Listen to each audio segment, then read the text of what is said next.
Hello बच्चों, कैसे हो आप लोग? तैयारी आपकी जोरों पे चल रही होगी। और जो आप जिस तिथि की आप बात कर रहे, जिस डेट की आप बात कर रहे थे, वो डेट अब आ चुकी है। और वो डेट जो आयोग ने रखी है वो 17 और 18 फरवरी रखी है। 50 लाख बच्चों से ज्यादा का फॉर्म है। अब उसे आयोग ने जो है 4 पालियों में पूर्ण कराने का फैसला लिया है। ये बड़ा अच्छा वो है। जो तिथि दी थी उसके अकॉर्डिंग पेपर चल रहा है, तो अब आपको कमर कसनी है, अच्छे से तैयारी करनी है, पूरी शिद्दत के साथ करनी है और अच्छे सुकून के साथ करनी है। तो आज हम आपके लिए जो लेकर आए हैं वो महत्वपूर्ण जो बिंदु हैं वो क्या है, मैं उन पे एक चर्चा कर लूं कि हमने आप लोगों के लिए क्या प्लान कर रखा है, जिससे आप जो हिंदी का जो पोर्शन है उसमें अपना 100% दे सकें, सारे के सारे क्वेश्चन आपके ठीक हो जाएं।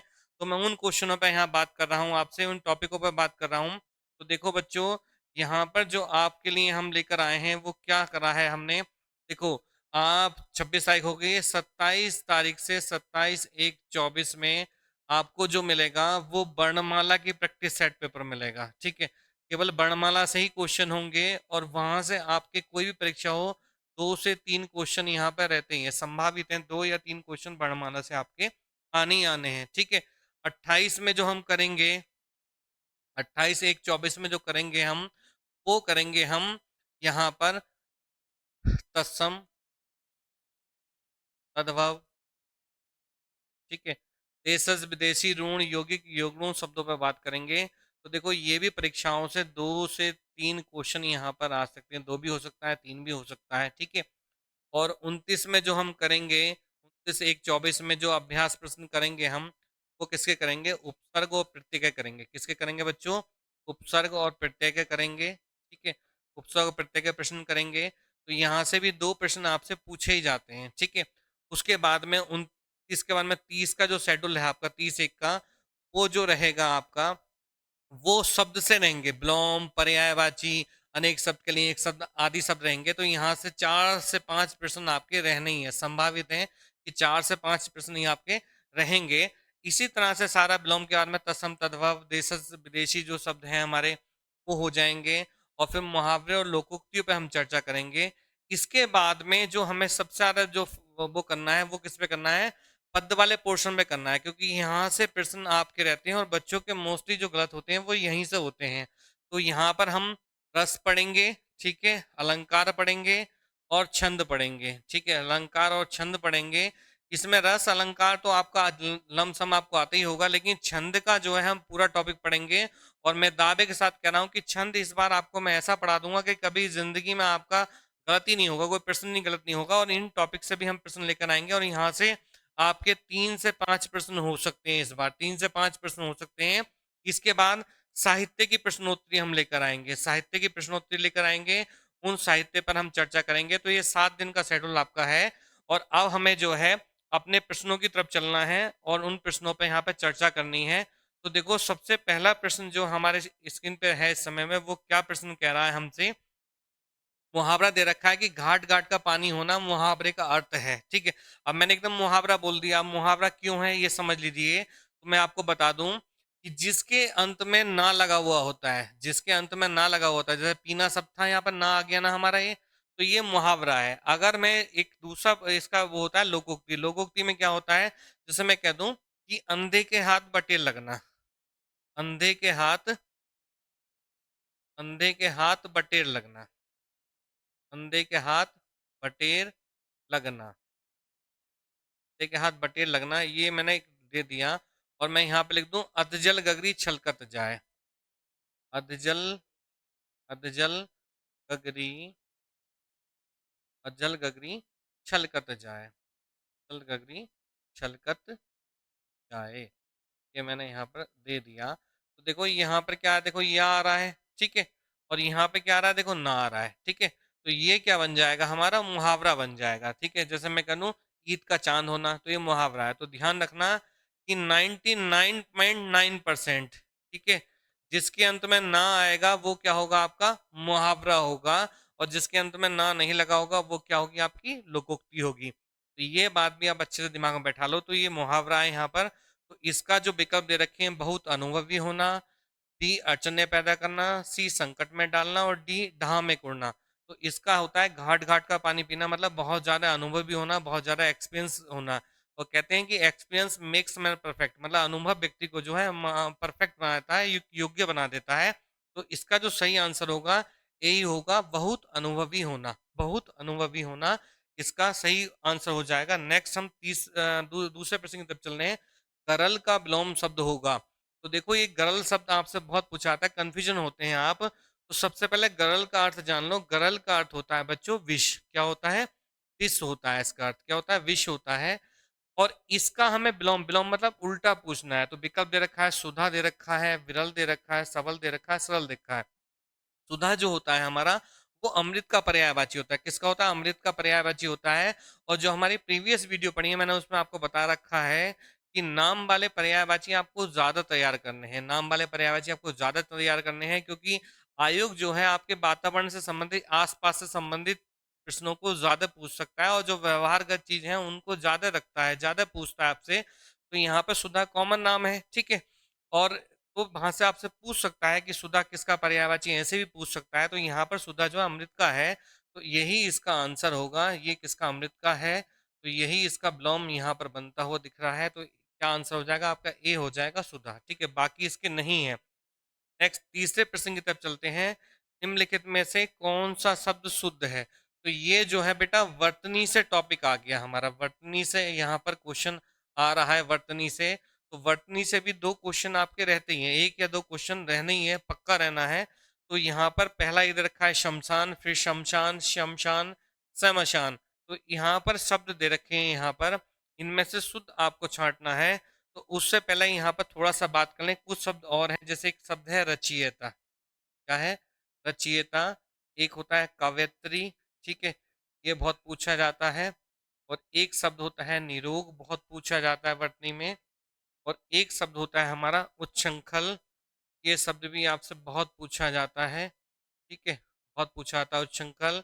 और एक शब्द होता है यहाँ पर महत्वपूर्ण, ये शब्द भी आपसे बहुत पूछा जाता है, मोस्टली बच्चे इसको गलत करते हैं, ठीक है। तो इन शब्दों को यहाँ पर देखते हुए चलना है, ठीक है। तो यहाँ पर जो सही आंसर बनना है वो सी आंसर बनना है, शमशान। ये अन्य शब्द है, इनको भी आप देखते हुए चलें। नेक्स्ट हम देखते हैं किस समूह में सभी शब्द वसंत के पर्यायवाची हैं। वसंत के पर्यायवाची, देखो मौसम भी वसंत का आने वाला है, तो वसंत के पर्यायवाची हो सकता है कि आपसे पूछे जाएं, ठीक है। तो यहाँ पर ऋतुराज दे रखा है, गोविंद दे रखा है, धनपति। देखो गोविंद जो है कृष्ण का पर्यायवाची है, तो ये तो इसमें नहीं होगा पेयर में, इसमें टुकड़ों में। दूसरा है मधुमास, ऋतुपति, मदन। ये देखते हैं अभी कुसुमाकर, ठीक है, कुसुमाकार, मदन, लोक। लोक जो है संसार का पर्यायवाची है, तो ये भी यहाँ पर नहीं होगा। माधव जी कृष्ण का पर्यायवाची कहते हैं, ठीक है, तो ये भी यहाँ पर नहीं होगा। तो इसका जो सही आंसर बनना है वो बी ही वाला बनना है, मधुमास, ऋतुपति और मदन, ठीक है। तो ये इसका सही आंसर बनना है, बी इसका सही आंसर होगा। नेक्स्ट प्रश्न की तरफ हम देखते हैं कि चणक का तद्भव होगा। देखो चणक शब्द यहाँ पर क्या है बच्चों? ये तत्सम है। क्या है? तत्सम शब्द यहाँ पर बनता हुआ हमें दिखाई दे रहा है, ये तत्सम शब्द है हमारा। तो इसमें तत्सम शब्द की पहचान के लिए मैंने आपको वीडियो बना रखी है, एक बार फिर बता रहा हूँ। अगर कहीं पे आधा गा आ रहा है, ठीक है, ये वाला आधा शाह आ रहा है, ठीक है, ये और ये आधा शाह आ रहा है, ठीक है, ये त्रा आ रहा है कहीं पे, ये वाला ज्ञा आ रहा है, या क्या आ रहा है,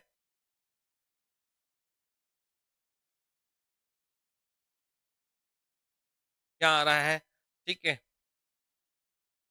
क्या आ रहा है ये, ठीक है, पूरा आ जाए।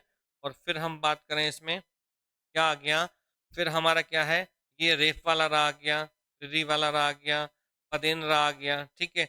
और फिर हमारा ये वाला आधा छा आ गया, या पूरा छा आ गया, ठीक है। और फिर हमारा अनुस्वार आ गया, कहीं पर आई की दो मात्रा आ गई, आई की दो मात्रा आ गई, ठीक है। और आदि आदि शब्द जो हैं यहाँ पर, इसकी तत्सम की एक शॉर्ट वीडियो मेरे उस पर पड़ी हुई है, आप उसको देख सकते हैं। अगर ये वर्ड्स कहीं पा रहे हैं तो वो शब्द आपके तत्सम ही होंगे। तो यहाँ पे चणक का जो सही आंसर है, एक खीर दे रखा है, बी खपरा दे रखा है, सी चना दे रखा है, और डी पलंग दे रखा है। तो इसका जो सही आंसर बनेगा, इसका जो सही आंसर बनता हुआ दिखाई दे रहा है, वो आपका जो बनना है वो क्या बनना है बेटा? चना बनना है। चणक का क्या बनना है? चना बनना है। यहाँ पर खीर का जो ये तद्भव शब्द है खीर, तो इसका तद्भव रखा हुआ है खीर का। क्या रखा हुआ है बच्चों? क्षीर रखा हुआ है। क्या रखा हुआ है? क्षीर रखा हुआ है। और पलक का होता है, पलंग का होता है पर्यक। क्या होता है? पर्यक होता है, ये इसका है। तो यहाँ पर देखना खपरा कोई नहीं है यहाँ पर, ठीक है। नेक्स्ट देखते हैं हम, निम्नलिखित में एक भाववाचक संज्ञा है। तो भाववाचक संज्ञा को मैंने आपको बताया था कि भाववाचक संज्ञा की हम गणना नहीं कर सकते, इसे केवल महसूस किया जा सकता है, और इसको हम स्पर्श भी नहीं कर सकते, छू भी नहीं सकते, तो इसे केवल महसूस कर सकते हैं हम। तो यहाँ पर विकल्प दे रखा है, स्पष्ट दे रखा है, शिष्ट दे रखा है, सौंदर्य देखा है, यथेष्ट दे रखा है। तो यहाँ पर हमें भाववाचक संज्ञा की पहचान के लिए मैं आपको बता दूं, ये शॉर्ट ट्रिक्स बन जाएगी आपकी। कहीं पर आपको ता आ रहा है, ठीक है, पन आ रहा है, ता आ रहा है, पन आ रहा है, ता आ रहा है, पन आ रहा है, आधा त्वे आ रहा है, ठीक है, प और ये आ रहा है, ठीक है, और हमारा क्या आ रहा है, ई आ रही है बड़ी, आस आ रहा है, ठीक है, आवट आ रहा है, ठीक है, आहट आ रहा है, ईमा आ रहा है, ठीक है, ईमा आ रहा है, ठीक है। अगर ये प्रत्यय कहीं आते हुए दिखाई दे रहे हैं आपको, तो वहां पर आपकी भाववाचक संज्ञा बनेगी। तो सौंदर्य का एक रूप और बन सकता है, ये सुंदरता बन सकता है, ठीक है, सुंदरता बन सकता है। तो ये भी इसका एक पर्याय यहाँ पर दूसरे पर्याय के रूप में हम इसको रख सकते हैं। तो सौंदर्य का सुंदरता भी हो सकता है, ठीक है। नेक्स्ट प्रश्न की तरफ चलते हैं हम, काव्य शोभाकरण धर्माना अलंकाराना प्रक्षते, यह अलंकार की परिभाषा किसने दी है, ठीक है। विकल्प दे रखा है दंडी ने, भामा ने, उद्भट ने और जयदेव ने। तो देखो यहाँ पर ये काव्य की शोभा कराना मतलब काव्य की शोभा बढ़ाने, धर्मान मतलब तत्व, ठीक है, तत्व क्या है, तत्व अलंकार कहलाते हैं, ठीक है, ये परिभाषा दी है। तो ये परिभाषा जो दी है बेटा दंडी ने दी है, ठीक है। भामा की जो कोटेशन है वो है, ना कांतामपि, न कांतामपि, न कांतामपि निर्भूषम, निर्भूषम विभाति वनिता मुखम, विभाति वनिता मुखम, ये इनकी एक परिभाषा यहाँ पर बनती है कि जिस प्रकार स्त्री का सुंदर मुख भी आभूषणों के बिना शोभित नहीं होता, ठीक उसी प्रकार अलंकार के बिना कविता शोभित नहीं होती। तो ये दंडी की कोटेशन है ऊपर वाली जो है, और ये जो है आपकी भामा की कोटेशन है, ठीक है। नेक्स्ट हम देखते हैं, कर्तव्य परायणता में कौन सा समास है, कर्तव्य परायणता में कौन सा समास है, प्रथम तत्पुरुष, पंचमी तत्पुरुष, तृतीय तत्पुरुष या सप्तमी तत्पुरुष। तो देखो यहाँ पर प्रथमा से हो गया हमारा, प्रथमा में क्या हो गया हमारा, प्रथम तत्पुरुष तो होता नहीं है हमारा, दूसरे से होता है कर्म से, ठीक है। तो यहाँ पर ये तो विकल्प यहाँ पर होगा ही नहीं भैया, क्योंकि जो छह हमारे हमारे कारक होते हैं, जो 8 कारक होते हैं, कर्ता, कर्म, करण, संप्रदान, अपादान, संबंध और अधिकरण। तो कर्ता कारक होता नहीं है और संबोधन नहीं होता है, तो ये तो यहाँ पर विकल्प है ही नहीं हमारा। अब पंचमी को जो कह सकते हैं हम, पंचमी को क्या कहते हैं हम, अपादान कहते हैं। पंचमी कौन सा हो जाएगा बेटा, अपादान हो जाएगा। और तृतीया जो हो जाएगा वो क्या हो जाएगा हमारा, कर्ण हो जाएगा। और सप्तमी जो हो जाएगा ये क्या हो जाएगा हमारा, अधिकरण हो जाएगा। क्या हो जाएगा हमारा, अधिकरण हो जाएगा। तो देखो यहाँ पर कर्तव्य प्राणता, तो प्राणता किस में कर रहे हो, कर्तव्य में। तो यहाँ पर सप्तमी का जो अधिकरण का चिन्ह होते हैं में और पर होते हैं ना, में और पर चिन्ह होते हैं। तो यहाँ पर जो सही आंसर बन जाएगा क्या बन जाएगा, डी बन जाएगा, सप्तमी, ठीक है। सप्तमी तत्पुरुष या अधिकरण तत्पुरुष भी इसे हम दूसरे रूप में कह सकते हैं, ठीक है। तो यही इसका आंसर बन जाएगा। नेक्स्ट प्रश्न की तरफ हम देखते हैं। देखो निम्न पंक्तियों में कौन सा अलंकार है, कौन हो तुम, कौन हो तुम, कौन हो तुम, कौन हो तुम इत आए कहाँ, कौन हो तुम इत आए कहाँ, हे घनश्याम हम तो बरसों कित जाए, नहीं मनमोहन हो प्रिय फिर क्यों पकड़त जाए, पकड़त पाए। तो देखो एक बार क्या होता है, श्री कृष्ण भगवान जो राधा के घर पे गए, ठीक है, दोनों को पता है लेकिन दोनों हास प्रयास करना चाहते हैं। तो वहां पर क्या है, जब हम किसी के घर पे आएंगे दरवाजा नॉक करेंगे ना, ठीक है, इस टाइप दरवाजा नॉक करेंगे हम, दोनों ने दरवाजा नॉक किया। लेकिन क्या है कि राधा को पता था कि कौन है, तो वहां पंक्ति है कौन हो तुम इत आए कहाँ, ठीक है। तो राधा ने हंस के कहा उनसे कि राधा ने कहा कौन हो तुम इत आए का, मतलब दो क्वेश्चन पर टॉप कर लिए। तो कृष्ण भगवान को थोड़ा अलग लगा, तो उन्होंने कहा मैं घनश्याम हूँ। देखो घन मीन्स होता है बादल, श्याम मतलब काले बादल, दैट मीन्स बरसने वाले बादल। तो वहां पर राधा ने उनसे कहा कि जब कृष्ण ने उनसे कहा घनश्याम हो, तो राधा करी अगर तुम घनश्याम हो तो कहीं जाके बरसो, यहाँ पे क्या झुंझुना लेने आए हो। तो यहाँ पर जो है हमारा पंक्ति को देखेंगे हम, वक्रोक्ति है, विरोधाभास है, लुकोक्ति है या अन्योक्ति है। तो देखो यहाँ पर क्या है बेटा, आपका वक्रोक्ति अलंकार है, ठीक है, काकू वक्रोक्ति का यहाँ पर समावेश है। तो ये है विरोधाभास अलंकार में क्या होता है, दो वस्तुओं में विरोध होता है, ठीक है। जैसे मैं कहूँ कि पर अथाह पानी रखता है सूखा गात, गात मतलब शरीर, मतलब बहुत सारा पानी रखता है सूखा गात, तो यहाँ पर ये नहीं होगा। फिर है अगला लोकोक्ति अलंकार। लोकोक्ति अलंकार कुछ नहीं, अन्योक्ति में क्या होता है, प्रत्यक्ष के माध्यम से अप्रत्यक्ष पर कटाक्ष किया जाता है, तो वो वहां पर नहीं होगा। एक दूसरा विरोधाभास अलंकार का उदाहरण बहुत पूछा जा सकता है, या अनुरागी चित्त की गति समझे न कोई, जो जो बूढ़े श्याम रंग त्यो त्यो उज्जवल हुई।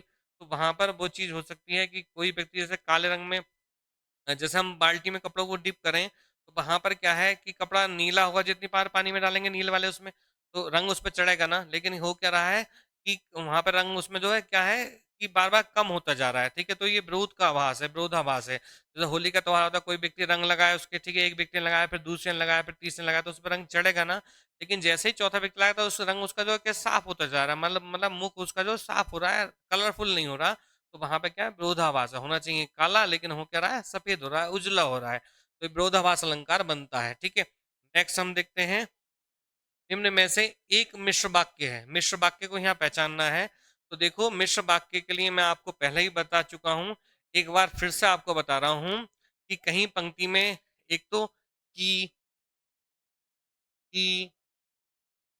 जो, की जो, तो, जिसे,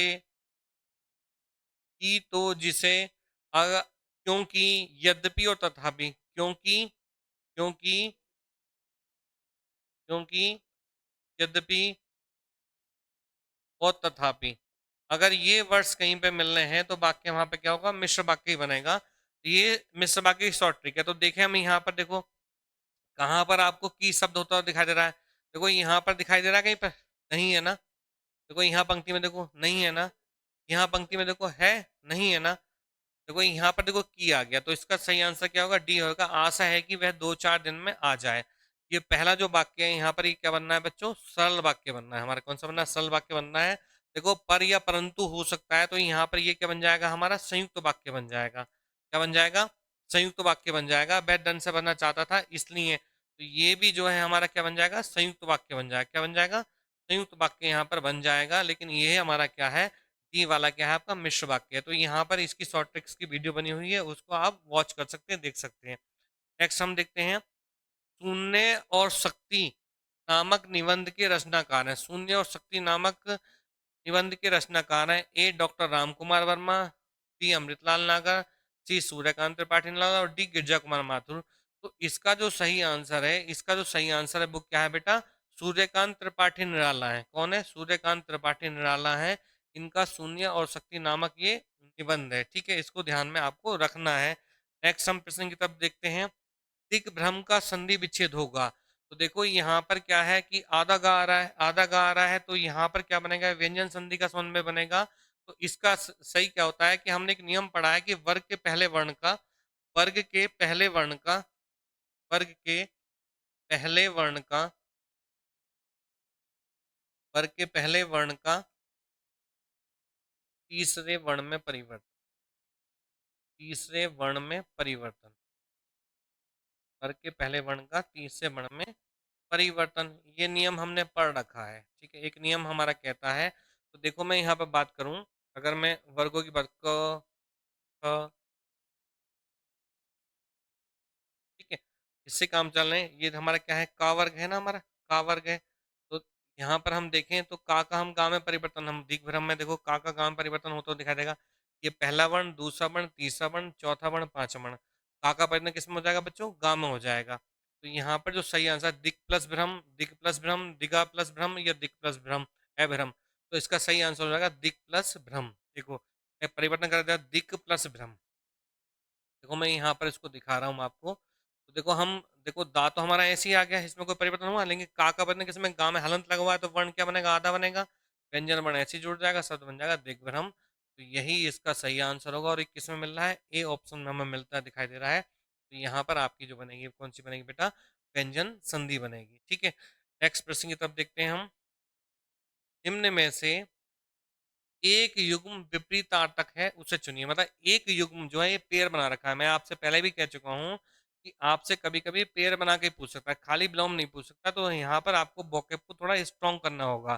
तो वोकैब की वीडियो हमारे चैनल्स पे पड़ी हुई है, आपके लिए पर्याप्त है। उसको अगर आप अच्छे से तैयार कर लेंगे तो आपका बेड़ा पार हो जाएगा। देखो यहाँ पर क्या है, कोमल का मृदुल, क्रय का विक्रय, घर का आवास या कोप का क्रोध।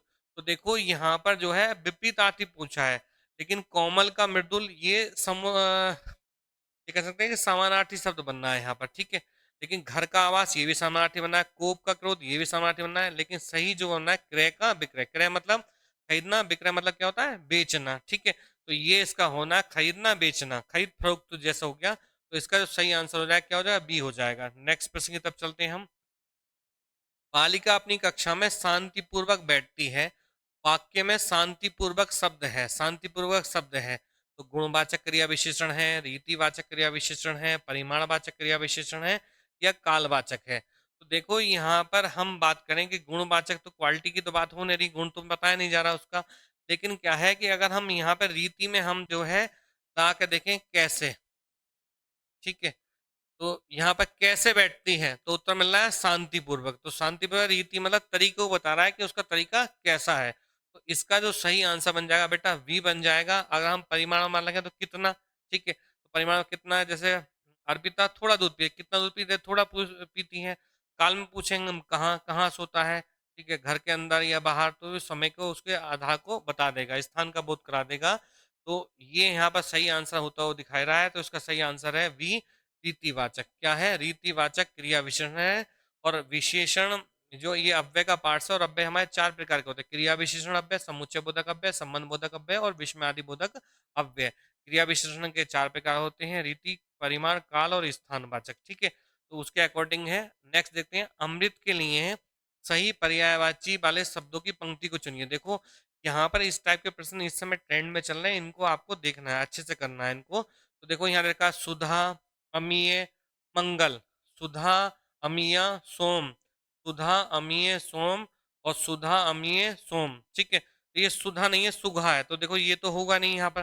देखो अमीया नहीं होता, तो ये विकल्प यहाँ पे गलत है। सुधा, अमीय, मंगल नहीं होता, तो ये तीन विकल्प देखो ये गलत हो गया, हटाओ इसे। फिर देखो ये वाला यहाँ गलत हो गया, एक ये देखो सुगा हो रहा है, ये गलत हो गया। तो सही देखो हमारा ऐसे हुआ, तो ऐसे भी हम इस विकल्प को निकाल सकते हैं। सुधा अमृत का पर्यायवाची होता है, अमीय होता है और सोम भी होता है, ठीक है। ये ध्यान रखना। अगला है, किस वाक्य में अपादान कारक है। अपादान जानते हो, अपादान कारक मतलब पंचमी विभक्ति, मतलब अलग होना। अपादान क्या होता है, अलग। देखो से चिन्ह दो जगह आता है, एक तो कर्ण में आता है और एक अपादान में आता है। कहाँ पे आता है, कर्ण में, ठीक है, कर्ण में आता है। और एक बच्चों आता है हमारा अपादान में। मैं यहाँ समझा दूं थोड़ा, कर्ण में और अपादान में, ठीक है। तो यहाँ पर आप देखेंगे अपादान में, अपादान में से आएगा, ठीक है। किसमें आएगा, अलग होने के भाव में। किसमें आएगा बच्चों, अलग होने के बोध में, ठीक है। और कर्ण में आएगा से, जो आएगा वो जुड़ने के भाव में आएगा। किसमें आएगा, जुड़ने के भाव में। किसमें आएगा, जुड़ने के भाव में। तो देखो यहाँ पर क्या है, मुझे अपनी कमाई से खाना मिलता है। तो इसमें अपादान पूछा, अपादान में क्या होगा, अलग का बोध होगा। मुझे अपनी कमाई से खाना मिल रहा है, तो यहाँ पे जुड़ाव हो रहा है, अलग हो रहा है, जुड़ रहा है ना। तो यहाँ पर ये जो वाक्य बनना है किसका बनना है, हमारे कर्ण का बनना है, ठीक है। साधु की संगति से बुद्धि सुधरती है, साधु के साथ, संगति मतलब साथ में, ठीक है। यहाँ पर मुझे कबीरदास की पंक्ति याद आ रही है कि कबीरा संगत साधु की हरि और की व्याधि, संगत बुरी है साधु की आटो पैरो बाती। मतलब हमें हमेशा जो है अच्छे लोगों की संगति में रहना चाहिए। और कहा भी गया अंग्रेजी में, a man is known by the company he keeps, अर्थात संगति से ही मनुष्य की पहचान होती है। तो यहाँ पर साधुओं की संगत से बुद्धि सुधरती है, बिल्कुल सही बात है। तो यहाँ पर से साथ में आ रहा है, तो यहाँ पर भी कर्ण बनेगा। यहाँ पर नर्मदा अमरकंटक से निकलती है, ठीक है, नर्मदा अमरकंटक से निकलती है। तो ये जो है वहां पर अलग हो रही है। तो इस सेंटेंस में ही हमारा क्या है, इस सेंटेंस में ही हमारा अपादान कारक है। तो यही इसका सही आंसर हो जाएगा। लेकिन दूसरे वाले वाक्य को भी देख सकते हैं, इसमें कौन सा है कि कान से सुनी बात पर विश्वास नहीं करना चाहिए। कान से सुनी बात, तो यहाँ पे कान जो है साधन के रूप में है ना, ठीक है। जैसे मैं कहूँ कि माता जी चाकू से सेब काटती हैं, मोहन कलम से लिखता है, ठीक है। और अर्पिता चाकू से सब्जी काटे, चाकू क्या साधन। जब मैं कहूँ राम ने तीर से रावण को मारा, तो तीर वहां पे साधन है।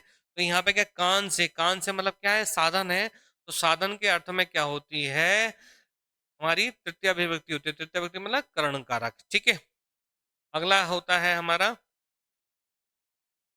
वह दूध लेकर आया। वाक्य में संज्ञा का भेद पहचानिए। वह दूध लेकर आया, वाक्य में संज्ञा पहचानिए। व्यक्तिवाचक संज्ञा, जातिवाचक संज्ञा, भाववाचक संज्ञा, द्रव्यवाचक संज्ञा। तो देखो, वह व्यक्तिवाचक संज्ञा में क्या है, एक का बोध होता है। ठीक है, जातिवाचक में संपूर्ण जाति का बोध होता है। किसका होता है बच्चों, संपूर्ण जाति का बोध होता है। भाववाचक में क्या होता है, भाव का बोध होता है। किसका बोध होता है बच्चों, भाव का बोध होता है, हमारे भाव का बोध होता है। लेकिन द्रव्यवाचक में वस्तु को जो है मापा और तोला जाता है। मापा और तोला जाता है, मापा और तोला जाता है यहाँ पर वस्तुओं को। तो माप तोल की बात हो रही है, तो वह दूध लेकर आया, तो दूध को हम माप सकते हैं, दूध को हम माप सकते हैं। तो इसका सही आंसर क्या होगा, हमारी द्रव्यवाचक संज्ञा बन जाएगा। व्यक्तिवाचक, जातिवाचक और भाववाचक संज्ञा यहाँ पर बनती हुई दिखाई नहीं दे रही है, तो यही इसका सही आंसर हो जाएगा। और यही बहुत मोस्ट इंपॉर्टेंट प्रश्न है, आपसे पूछा जा सकता है।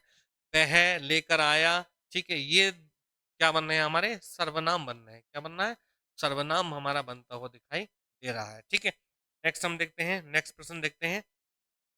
निम्न वाक्यांश के लिए एक शब्द का चयन करें जो किसी वस्तु या विषय में आसक्त ना हो। मतलब जो कोई व्यक्ति किसी वस्तु या विषय में आसक्त, आसक्त मतलब होता है जुड़ा हुआ, ना हो। तो उसके लिए वन वर्ड सब्स्टिट्यूशन पूछा गया, अनेक शब्द के लिए एक शब्द पूछा है।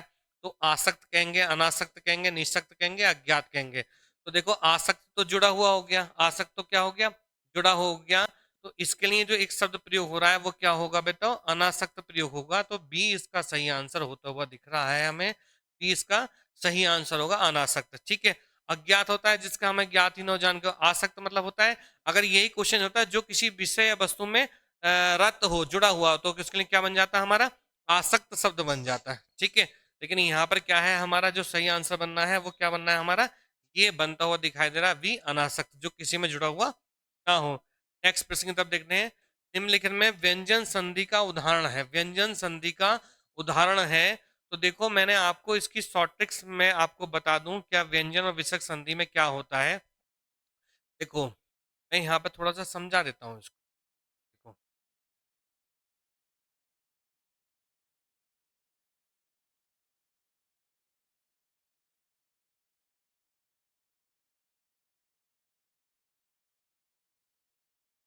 देखो ये वर्ग है हमारे, का वर्ग, चा वर्ग, का वर्ग। बच्चों नोट डाउन भी कर सकते हो आप इसको।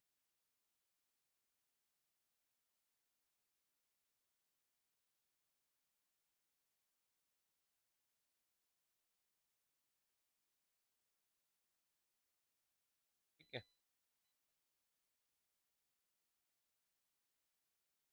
ठीक है, ये हमारे 5 वर्ग हो गए, और ये अंतस व्यंजन, उसमें से केवल हमारा हा हो गया। तो हमें क्या करना है, ये पहला वर्ण, दूसरा वर्ण, तीसरा वर्ण, चौथा वर्ण, पांचवा वर्ण। ठीक है, इन पहले पहले पहले और दूसरे वर्ण को वर्गों से काट देना है। ठीक है, ये वर्ण यहाँ पर हमारे आ गए। अगर इन वर्णों से पहले, अगर इन वर्णों से पहले कहीं पर भी आपको जो है, कहीं पर भी आपको ओ की मात्रा दिखाई दे रही है, ओ की मात्रा दिख रही है, तो वहां पर आपकी क्या बनेगी बच्चों, विसर्ग संधि बनेगी। कौन सी संधि बनेगी, विसर्ग संधि बनेगी। कौन संधि बनेगी, विसर्ग संधि बनेगी। ये एक बात। दूसरी बात यहाँ पर क्या है, इन वर्णों से पहले, इन वर्णों से पहले, देखो इन वर्णों से पहले अगर हम बात करें, इन वर्णों से पहले, अगर इन वर्णों से पहले अगर हमें ये रेफ वाला रा, ये वाला रेफ वाला रा लगता हुआ दिखाई दे रहा है, तब भी वहां पर हमारी क्या बनेगी बच्चों, विसर्ग संधि बनेगी। ये यहाँ पर शॉर्ट ट्रिक विसर्ग संधि की है, ऐसा आपको कहीं मिलेगी नहीं इजीली। जैसे मैं एक शब्द लिख कर दिखा रहा हूँ, यहाँ पर मैंने लिखा है यहाँ पर निर्दय। क्या लिखा, निर्दय शब्द लिखा। ठीक है, तो देखो, गा हमारे कितने नंबर पर आ रहा है, तीसरे नंबर पर आ रहा है ना, और उसके ऊपर रा लग रहा है। अगर इनके ऊपर कहीं पे भी रा आपको लगा हुआ दिखाई दे जाएगा, ठीक है, रा लगा हुआ कहीं दिखाई दे जाएगा, तो वहां पर आपकी क्या बनेगी बच्चों, विसर्ग संधि यहाँ पर बनेगी। और इनसे पहले अगर ओ की मात्रा दिखाई देगी, तो देखो यहाँ पर गा से पहले, गा से पहले देखो ओ की मात्रा लगी हुई दिखाई दे रही है, देखो दिख रही है, पहली वाली कंडीशन फुल हो रही है, तो यही शब्द यहाँ पर बन जाएगा। और ये बहुत अच्छा क्वेश्चन भी है, इसको देख लीजिए, और इम्पोर्टेंट ये ट्रिक भी यहाँ पर बनती हुई दिखाई दे रही है। दुश्चरित में दू प्लस चरित बन जाएगा, ठीक है। लेकिन हमें व्यंजन संधि का देखना है, हमें किसका देखना है, ये नहीं होगा, व्यंजन संधि का देखना है। तो यशोगान में विसर्ग संधि बन रही है, दुश्चरित में विसर्ग संधि बन रही है, नमस्कार में विसर्ग संधि बन रही है, लेकिन सद्भावना शब्द में जो व्यंजन संधि बन गई, क्योंकि यहाँ पे हमसे व्यंजन संधि का पूछा है बच्चों, विसर्ग संधि का नहीं पूछा। लेकिन मैंने यहाँ पे विसर्ग संधि की ट्रिक आपको यहाँ बता दी है। आगे जैसे और कोई क्वेश्चन होगा तो आपकी व्यंजन संधि की ट्रिक भी आपको मैं बता दूंगा, ठीक है। तो ये विसर्ग संधि का यहाँ पर काम खत्म कराया मैंने। दो इस वाले इसमें दो नियम बनते हैं और दोनों ही नियम वर्तमान के परिदृश्य में आपके लिए बहुत इंपॉर्टेंट है और संभावित है। नेक्स्ट प्रश्न की तरफ देखते हैं हम। बिखरे मोती रचना के रचनाकार, बड़ी अच्छी रचना है तो बिखरे मोती किसकी है, देखते हैं। महादेव वर्मा, सुभद्रा कुमारी चौहान, चंद्र बरदाई और रस खान, ठीक है। तो यहाँ पर आपको ध्यान रखना है किसकी रचना यहाँ पर हो सकती है। तो इसका जो सही आंसर है वो सुभद्रा कुमारी चौहान है, ठीक है। इनकी ये रचना है और इसमें जो है 15 कहानी इसमें है। कितनी कहानी है बच्चों, 15 कहानी है, ठीक है। सुभद्रा कुमारी चौहान की है और इसकी जो समय सीमा है वो 1964 है। कितनी है, 1964 है। कितनी है, 1964 है। यहाँ पर इसको ध्यान रखना, 1964, सॉरी 1964 इसकी नहीं है, 64 इसकी डेट नहीं है, थोड़ा कंफ्यूजन हो रहा है, 1964 नहीं है, ठीक है। ये उसमें 15 कहानी, इतना आप दिमाग में रखो, अभी दिमाग से मेरे थोड़ा स्लिप हो रहा है। नेक्स्ट हम देखते हैं चंद्रबरदाई की कौन सी है, पृथ्वीराज रासो, पृथ्वीराज रासो, पृथ्वीराज रासो, ठीक है। महादेव वर्मा की निहार है, ठीक है। यामा है, ठीक है। रश्मि है, ठीक है। नीरजा है, आदि रचना है यहाँ पर। नेक्स्ट देखते हैं। यह प्रेम का पंथ कराल महा, उपयुक्त लोकोक्ति को पूर्ण कीजिए, ठीक है। अरुण से सोना नाती बढ़ाव तो है, तलवार की धार पे धावनो है, दुखदाई और घोर सतावनी है, मन ही मन में भावनी है। देखो इसका मतलब जो है, यह प्रेम का पंथ कराल महा, तलवार की धार पे धावनो है, ठीक है। तलवार की धार में धावना है, बी इसका आंसर होगा। पूर्ण करने के लिए यहाँ पर डॉट डॉट डॉट कर सकते हैं, तो बी आंसर इसका बनेगा, तलवार की धावनों पे धावना है, ठीक है। इसका मतलब यह है कि प्रेम का पंथ, प्रेम का जो मार्ग होता है वो बड़ा ही विचित्र होता है और कैसा होता है कि तलवार की धार होती है उस पर चलने के बाद होता है। प्रेम अद्भुत है बिल्कुल। और प्रेम जो है, कैसा प्रेम करना सबके आसान की बस की बात नहीं है। खुसरो को आप जानते होंगे, खुसरो को, ठीक है। खुसरो, अमीर खुसरो पूरा नाम है, ठीक है। खुसरो की एक पंक्ति है, खुसरो दरिया प्रेम का, खुसरो दरिया प्रेम का उल्टी बाकी धार, जो उतरा सो डूब गया, जो डूबा सो पार। प्रेम बड़ी अद्भुत, बड़ी विचित्र दशा है, ठीक है। कि खुसरो दरिया प्रेम का, प्रेम का जो दरिया होता है, उल्टी बाकी धारा, उसकी धारा जो होती है विपरीत होती है। जैसे मछली धारा के विपरीत तैरती है ना, ऐसी उसकी उल्टी बाकी धारा। जो उतरा सो डूब गया, जो उतरने का प्रयास करता है, बच के भागने का प्रयास करता है, वो डूब जाता है, पागल हो जाता है, ठीक है। जो डूबा सो पार, जो प्रेम में डूब गया वो क्या हो जाएगा, बिल्कुल पार हो जाएगा और वो सारे चीजों को जो है छू आएगा, ठीक है। तो यहाँ पर तलवार की धार पे धावना है और ये पंक्ति शायद में भी बोधा की है। किसकी है, बोधा की पंक्ति है, ठीक है। बोधा की, और बोधा जो कवि हैं हमारे, ये जो है रीतिकालीन कवि हैं। कौन से कवि हैं बच्चों, रीतिकालीन कवि हैं, रीतिकाल के कवि हैं। केशव देव मतीराम बोधा, ठीक है। ये कवि हैं हमारे जो रीतिकालीन कवि हैं। नेक्स्ट देखते हैं, गृह प्रवेश में कौन सा कारक है, गृह प्रवेश में कौन सा कारक है। अधिकरण तत्पुरुष, संप्रदान तत्पुरुष, अपादान तत्पुरुष, संबंध तत्पुरुष। तो गृह प्रवेश, तो गृह में प्रवेश किया जाएगा, में शब्द आएगा। और में किस में आता है भैया, में, पर और पे के कारक चिन्ह है। संप्रदान का क्या होता है, के लिए, और क्या होता है, को होता है। अपादान का क्या होता है, से, अलग के लिए होता है, ठीक है। संबंध का होता है का, के और रा री रे, ठीक है। तो इसका जो सही आंसर क्या हो जाएगा, ये गृह में प्रवेश। समास भी बन जाएगा इसमें, तत्पुरुष समास बन जाएगा। तत्पुरुष का कौन सा, हमारा अधिकरण तत्पुरुष। नेक्स्ट देखते हैं, निम्न पंक्तियों में कौन सा छंद है, निम्न पंक्तियों में हमारा कौन सा छंद है। बिनु सत्संग विवेक न होई, राम कृपा बिनु सुलभ न सोई, सत्य संगति मुद मंगल मूला, सोई फल सिद्धि सब साधन फूला। तो देखो यहाँ पर देखो गुरु पद आ रहा है, यहाँ गुरु पद आ रहा है, यहाँ गुरु पद आ रहा है, यहाँ गुरु पद आ रहा है। तो अंतिम गुरु पद जो होता है लास्ट में गुरु पद जिसमें शुभ माना जाता है, वो किसमें माना जाता है? चौपाई छंद में माना जाता है। किसमें मानता है? चौपाई छंद में जो है। और इसमें जो है चार चरण होंगे। कितने चरण होंगे बच्चों? चार चरण होंगे हमारे, ठीक है। और चार चरण में क्या है? 16 16 का ये चार क्रम होंगे, ठीक है। और अंत में गुरु वर्ण शुभ माना जाता है, गुरु वर्ण शुभ माना जाता है। शुभ जानते हो? लक्की। तो देखो अंत में गुरु वर्ण दिखाई दे रहा है, पूरा पढ़ने की जरूरत ही नहीं है। और हमारा छंद क्या बन जाएगा? चौपाई छंद बन जाएगा। दोहा में क्या होता है? दोहा में क्या होता है? 13 11, ठीक है। 13 11 के चरण होते हैं। और सोठा इसका विपरीत होता है, इसमें 11 13 और 11 13, ठीक है। नेक्स्ट हम देखते हैं गीतिका का, मैं छंद का टॉपिक लेकर आऊंगा तब उसमें चर्चा करूंगा। अगला है अर्धनारीश्वर नामक उपन्यास के रचयिता कौन है? अर्धनारीश्वर। तो धर्मवीर भारती ए विकल्प, राही मासूम रजा बी विकल्प, सी विष्णु प्रभाकर और डी निराला। तो ये जो उपन्यास है ये बहुत पूछा जाता है, ट्वेल्थ वाली परीक्षा में बहुत पूछा आता है, ट्वेल्थ में पूछा जाता है, बहुत पूछा आता है ट्वेल्थ के पेपर में। तो इसका जो सही आंसर है वो क्या है बेटा? विष्णु प्रभाकर का, ठीक है। अर्धनारीश्वर किसका है? विष्णु प्रभाकर का है, ना धर्मवीर भारती का है, ना राही मासूम रजा का है, ना निराला जी का है। इसका है विष्णु प्रभाकर का है। नेक्स्ट हम देखते हैं चांद का मुंह टेढ़ा है किसकी रचना है? चांद का मुंह टेढ़ा है ये किसकी रचना है? इसका समय 1964 है, इसका समय 1964 है, ये ध्यान रखना 1964 है इसका समय, ठीक है। और ये जो रचना है चांद का मुंह टेढ़ा, ये मुक्तिबोध की रचना है। किसकी रचना है बच्चों? मुक्तिबोध की है, विकल्प देखने की जरूरत ही नहीं है, ठीक है। और अच्छी रचना है। ये विकल्प ऐसे यशपाल था, बी नागार्जुन था और डी अमृत राय था, ठीक है। ये जो है नागार्जुन, सॉरी गजानन माधव मुक्तिबोध की है। और उत्तर राक्षस भी इन्हीं का है। नेक्स्ट हम देखते हैं माता पिता में समास बताइए। माता पिता में हमें समास बताना है। ए कमधाय समास, बी बहुब्री, सी द्वंद और डी द्विगु। तो देखो मैं यहाँ पर बता दूं आपको कि कमधारय समास में क्या होता है? पहला पद विशेषण, दूसरा पद क्या होता है? विशेष्य होता है। पहला पद विशेषण, दूसरा विशेष्य। उप में उपमान भी हो सकता है, ठीक है, उप में उपमान भी हो सकता है। विशेष्य प्लस विशेषण भी हो सकता है और दोनों पद विशेषण विशेषण भी हो सकते हैं। बहुब्री में क्या होता है? पहला पद और दूसरा पद मिलकर किसी तीसरे अन्य पद प्रधान होता है इसमें। अन्य पद प्रधान, अन्य पद प्रधान। अब प्रधान से मतलब जानते हो उसका महत्व होना, वो वाला प्रधान नहीं, गांव वाले प्रधान, उनसे मतलब नहीं है। दोनों में क्या होता है? दोनों पद प्रधान। क्या होता है?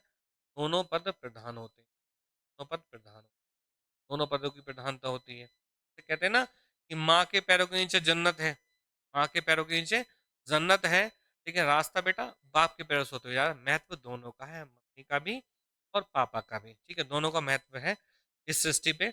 माँ बाप की दोनों की सेवा करोगे तभी जन्नत मिलेगी। ये नहीं कि माँ की सेवा कर रहे हो पापा की सेवा नहीं कर रहे, पापा की सेवा कर रहे हो माँ की नहीं कर रहे, ऐसा नहीं। दोनों का समान रूप से दोनों का महत्व है। द्विगु समास में क्या होता है? द्विगु समास में पहला पद संख्यावाची, पहला पद संख्यावाची और दूसरा पद जो है समूह का बोध कराता है। किसका बच्चों? समूह का बोध, समूह का बोध। वहां पर क्या बनेगा? द्विगु समास बनेगा। तो यहाँ पर माता पिता में योजक चिन्ह लगा होता है, ये पहचान भी है इसमें दोनों पदों के बीच में कि योजक चिन्ह भी होता है, दोनों समास में योजक चिन्ह भी होता है। लेकिन इसके भी कभी कभी अपवाद हो सकते हैं, जैसे शब्द लिख दूं मैं यहाँ पर देवासुर, क्या लिख दूं? देवासुर शब्द यहाँ पे लिख दूं तो ये इसका अपवाद हो जाएगा, ठीक है, ध्यान रखना। तो यहाँ माता पिता में समास बताना है, दोनों का महत्व है, तो इसमें क्या है? द्वंद्व समास इसका सही आंसर बन जाएगा। नेक्स्ट प्रश्न को देखते हैं हम। निम्न में से कौन सी रचना सुमित्रन पंत की है? प्रभात फेरी, कार, कला और बूढ़ा चांद और उर्मी, ठीक है। तो सही आंसर इसका खोजना है, मैं तो बता दूं तुम्हें। प्रभात फेरी जो रचना है वो नरेंद्र शर्मा जी की है, ये है नरेंद्र शर्मा जी की, ठीक है। कार जो है, कार जो है रामधारी सिंह दिनकर की है, ठीक है बच्चों, रामधारी सिंह दिनकर जी की है। और कला और बूढ़ा चांद ये रचना जो है पंत की है, यही रचना पंत जी, ये पंत की है। पूरा नाम इनका सुमित्रन पंत है, ठीक है। अल्मोड़ा कौशानी का इनका वो है, जन्म यहाँ के हैं। उर्मिला जो है उर्मिला जो है ये मैथिली शरण गुप्त की है बच्चों, मैथिली शरण गुप्त जी की रचना, मैथिली शरण गुप्त। महावीर प्रसाद द्विवेदी जी का एक लेख था कि नारी की उदासीनता विषय एक निबंध था, उस पर लिखना था, तब यहाँ पर जो है मैथिली शरण गुप्त ने जो इन पर उर्मिला के ऊपर लिखा था। ठीक है, क्योंकि इससे पहले उर्मिला के ऊपर किसी व्यक्ति ने नहीं लिखा था, क्योंकि देखो माता सीता और राम जी तो वहां पर उनके साथ में गए थे, लक्ष्मण के साथ में गए थे, लेकिन वियोग का जो जीवन जो बिताया था वो उर्मिला ने लिखाया था। उर्मिला की जो है, उर्मिला के ऊपर किसी ने लिखा था, तो फिर किसने लिखा था, मैथिली शरण गुप्त जी ने वहां पर लिखा था। ठीक है, जब साहित्य में चर्चा करेंगे विस्तृत रूप में तब वहां पर हम बात करेंगे। नेक्स्ट प्रश्न की तरफ चलते हैं। ए और ए का उच्चारण स्थान है, क्या है, कंठ है, कंठोस्त है, कंठ तालव्य है, या ओष्ठ है। ठीक है, तो यहाँ पर ध्यान रखना है ए और ए का जो उच्चारण स्थान है वो क्या है हमारा, वो क्या है उच्चारण स्थान हमारा, वो क्या है, कंठ तालव्य, क्या है, कंठ तालव्य है। ठीक है, कंठ तालव्य, और यहाँ पर कंठोस्त होता है तो ओ और औ हो जाता है, ओ और औ क्या हो जाता है, कंठोस्त होता है। और कंठ हो जाता है हमारा छोटा, बड़ा, और सर्ग, और हा। ठीक है, और का वर्ग का कहाँ से उच्चारित होता है हमारा, कंठ से होता है। ठीक है, ओष्ठ में हमारा हो जाएगा पूरा पा वर्ग, पा वर्ग क्या होता है हमारा, ओष्ठ होता है। पा वर्ग कहाँ से उच्चारित होता है हमारा, ओष्ठ से हो जाएगा। इसका 28 का जो सही आंसर होगा, 28 का जो सही आंसर बनेगा वो हमारा बनेगा, क्या बनेगा, कंठ तालव्य।